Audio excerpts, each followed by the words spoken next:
पहले ज़रा काजी फाइज ईसा साहब को आज सुना है उमर अताब बंदयाल साहब ने कहा कि don't count days before us, क्या था वो? बिल्कुल, जब अदालत ने अपना शॉर्ट ऑर्डर अनाउंस किया, जो कि उनकी दरख्वास्त थी कि उनके जो भी आर्गूमेंट्स हैं मुकदमे की समाअत जो है वो बराह रास्त नशर करने की इजाज़त दी जाए, और वो पिटीशन जस्टिस काजी फाइज की उनके खारिज कर दी गई, ये दरख्वास्त उनकी मुस्तरद कर दी गई। तो काजी फाइज ईसा जो थे उनका ये कहना था कि ये केस इतने अरसे से चल रहा है, सिर्फ ये जो दरख्वास्त थी इसको 27 दिन हो गए। तो इसके ऊपर जो 10 रुकनी फुल कोर्ट के सरबराह जस्टिस उमर अता बंदयाल जो थे, उन्होंने बाकायदा सख्त अल्फाज में उनको डांटा और उनको ये कहा कि ये हमारी सवाबदीद है, आप यहाँ पर खड़े होकर दिन नहीं काउंट कर सकते। तो उनको बावर कराने की कोशिश की कि आप जो हैं लिटिगेंट हैं और कोर्ट का जो डेकोरम है उसको बरकरार रखा जाए। ऐसा नहीं लगता कि जैसे काजी फाइज ईसा साहब टाइम बाय करने की कोशिश कर रहे हैं, वो जो असल जो मुद्दा है उस पर नहीं आते? वो कहते हैं कि वो मैंने जो तौहीन अदालत की दरखास्तें आप उनको लगाएं, असल जो उनका मुद्दा है, जो उनका जो केस है उस पर नहीं आ रहे। बिल्कुल वो ऐसे ही लग रहा है, क्योंकि जब ये दरख्वास्त उनकी मुस्तरद हो गई तो उनका ये कहना था कि वो 6 जजेस साहिबान कौन हैं और वो 4 जजेस साहिबान कौन हैं जिन्होंने उनके हक़ में फ़ैसला दिया और जिन्होंने उनके ख़िलाफ़ दिया।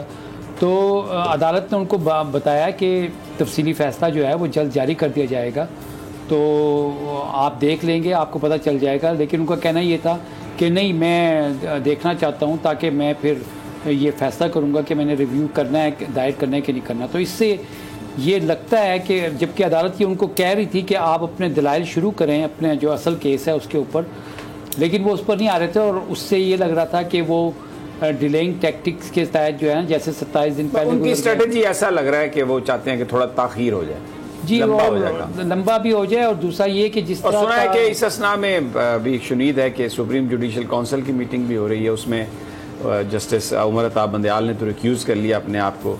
तो लेट्स सी कि क्या फ़ैसला होता है। अगर वहाँ पर वो जो FBR का जो नोटिस है जुर्माने का, वही बुनियाद है, आप देखते हैं उस पर क्या फ़ैसला होता है। जी बिल्कुल, वो मीटिंग कल होनी है और तवक्को है, ये एक्सपेक्टेड जी नहीं फिक्स है। कल सुप्रीम जुडिशल काउंसिल की आर्टिकल 209 के तहत मीटिंग है, और जस्टिस काजी फाइज ईसा का जो केस है उसके हवाले से, और उसमें जो FBR ने जो अपनी रिपोर्ट भेजी थी पुटअप की जाएगी, वो बाकायदा उसका जायज़ा लिया जाएगा।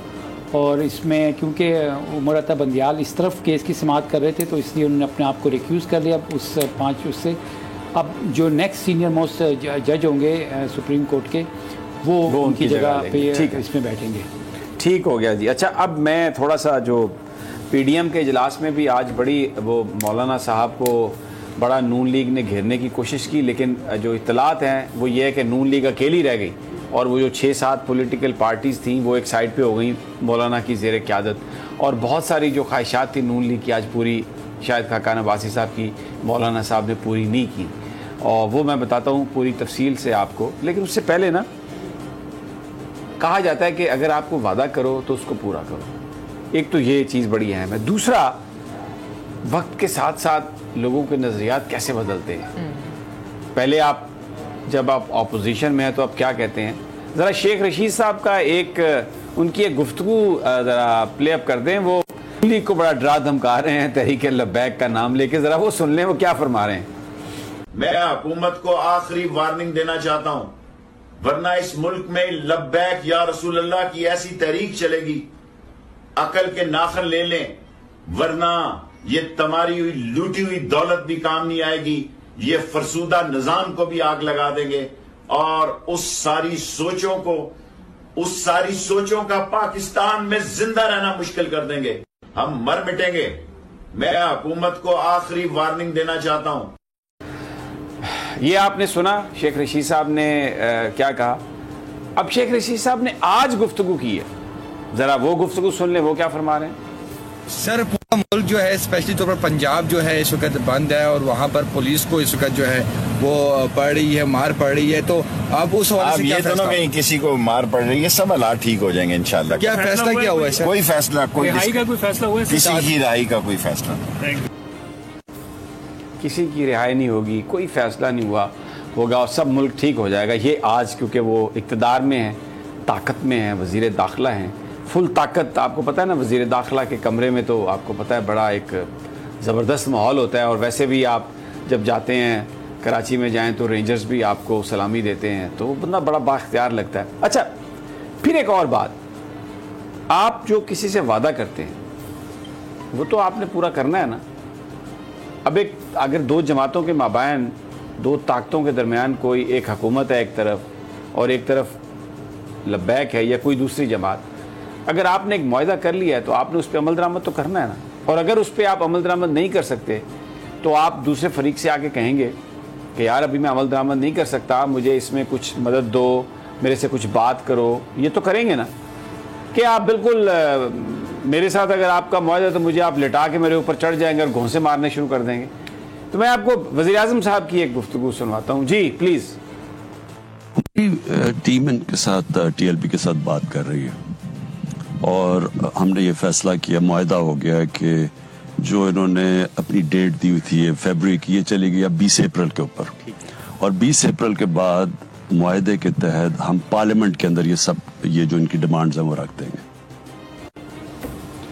अब ये डिमांड्स 20 अप्रैल पार्लियामेंट में रख देंगे। खुद प्राइम मिनिस्टर ऑफ पाकिस्तान ने ये एश्योरेंस दी, टीवी पे दी, पूरे पाकिस्तान ने देखा, मैंने आपको सुनवा भी दिया। तो अगर आप 20 तारीख को नहीं कर सकते तो फिर इसका क्या मतलब है कि आप बंदों को पकड़ लेंगे, मारना शुरू कर देंगे। समी साहब, ये जो साद रिजवी साहब का अरेस्ट है, इसके हवाले से जो मैं कल से मुतलका हुकाम से बातें कर रहा था, इंतहाई ज़िम्मेदार लोगों से ये बात पता चली है कि ये जो अरेस्ट, उनका गिरफ़्तार होना जो था, ये कबल अज़ वक्त था और ये एक गलत इक़दाम था। और जब उनका कहना ये था कि जब 20 अप्रैल तक की बात कर दी गई थी तो सूरत हाल को उस नहज तक पहुंचना चाहिए था। और जो हुकूमत की जानिब से, और अब जैसे कि आपने अभी वज़ीर आज़म का बयान भी नाज़रीन को दिखाया, तो वज़ीर आज़म ने भी एश्योरेंस दी थी कि ये मामला पार्लियामेंट पर लाया जाएगा और इस तरह से इसको खुश उसलूबी से सेटल करने की कोशिश की जाएगी।